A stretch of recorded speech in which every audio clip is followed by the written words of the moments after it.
గజం కేవలం 500 రూపాయలతో 1210 గజాల భూమి కేవలం 6 లక్షలు మాత్రమే. గతంలో ఉన్న ప్రభుత్వంలో ఉన్న ప్రతినిధులు, ప్రతిపక్షంలో ఉన్న నాయకులు అనేక అవాక్కులు చవాక్కులు పేలుతున్నారు.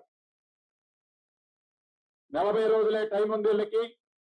ఈ 40 రోజుల్లో ఈ 6 గ్యారెంటీలు ఎలా చేస్తారు, ఎట్లా చేస్తారు అని కొంతమంది ప్రతినిధులు, ప్రతిపక్షంలో ఉన్న ప్రతినిధులు మాట్లాడుతున్నది మా మీడియా మిత్రులు కూడా ప్రచురించడం కొద్దిగా మాకు బాధ అనిపించింది. మేము ఏ రోజు 40 రోజుల్లో చేస్తారని అనలే. అన్ని మీటింగుల్లో ఈనాడున్న ముఖ్యమంత్రి గారు కానీ, ఈనాడున్న డిప్యూటీ చీఫ్ మినిస్టర్ గారు కానీ, మా నాయకులు రాహుల్ గాంధీ గారు, ఖర్గే గారు, ప్రియాంక గాంధీ గారు, సోనియా గాంధీ గారు కూడా ఏ వేదికల్లో కూడా 40 రోజులు 50 రోజుల్లో చేస్తానల్లా.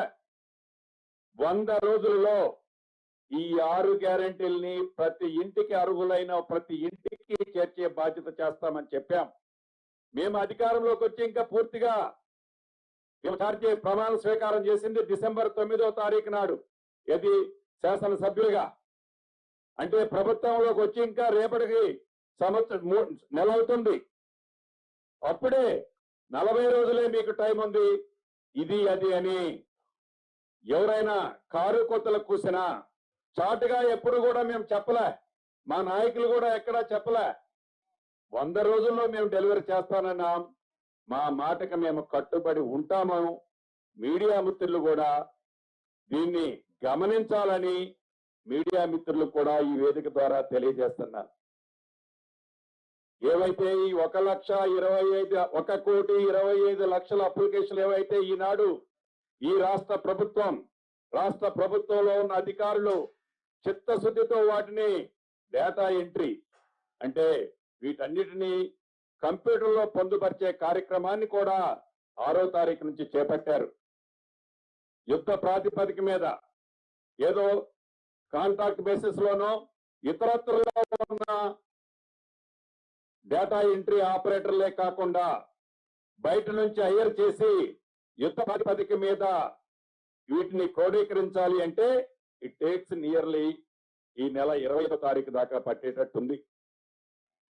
అంటే 25 నుంచి 30వ తారీఖు లోపు ఈ డేటా ఎంట్రీ మొత్తం కూడా కంప్యూటర్లో పొందుపరిచి ఆధార్ కార్డుకి, అదే రకంగా ఓటర్ లిస్ట్ కి, అదే రకంగా ఏదైతే ఇతర వాళ్ళకున్న కుటుంబానికి సంబంధించిన కార్డులకి లింకప్ చేసి ఎవరైతే నిజమైన అర్హులైన లబ్ధిదారులు ఉన్నారో వారికి ఈ ప్రభుత్వం ఇచ్చిన హామీలు అందించే దాంట్లో భాగంగా ఈరోజు ముఖ్యమంత్రి గారు, కేబినెట్ మంత్రులైన మేమందరం కూడా ఇన్డెప్త్ గా స్టడీ చేయడం జరిగింది. దీంట్లో ఈ ప్రజా పాలనకు వచ్చిన అప్లికేషన్ల కోసమని కేబినెట్ సబ్ కమిటీని కూడా ఈరోజు ప్రకటించుకోవడం జరిగింది. ఈ కేబినెట్ సబ్ కమిటీకి చైర్మన్ గా ఉప ముఖ్యమంత్రి గారు బట్టి విక్రమార్క గారు ఉంటారు. దాంట్లో IT and industry minister Sridhar Babu గారు, నేను అంటే మేము housing and revenue and I&PR మంత్రిగా మేమిద్దరము దాంట్లో సభ్యులుగా, ముఖ్యులైన అధికారులు కూడా దాంట్లో సభ్యులుగా ఈ కమిటీలో ఉంటారు. ఈ కమిటీ యొక్క విధి విధానాలేంటి, ఈ కమిటీ ఎలా ఈ 6 పథకాలు ప్రజలకు చేర్చే దాంట్లో ఈ వచ్చిన అప్లికేషన్ లో జెన్యూనిటీని పరిశీలించి అర్హులైన వారు ఎవ్వరిని కూడా మిస్ కాకుండా ఉండే విధంగా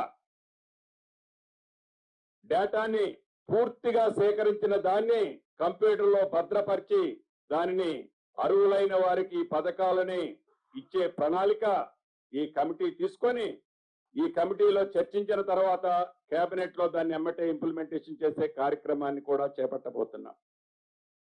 ఇంతేకాదు, ఏదైతే ఈ రాష్ట్ర ప్రభుత్వం మొదటి నుంచి ఏర్పడిన దగ్గర నుంచి చెప్తుందో, మాటలతోనే కాకుండా చేతలతో ఈ కార్యక్రమాలకి తెలంగాణ ప్రజలకు అందించాలని చూస్తుందో, అందించే దాంట్లో కూడా చెప్పిన ఏ ఒక్క మాటకి కూడా ఈ ప్రభుత్వం బ్యాక్ వెళ్లే పరిస్థితి ఎప్పటికీ ఉండదు.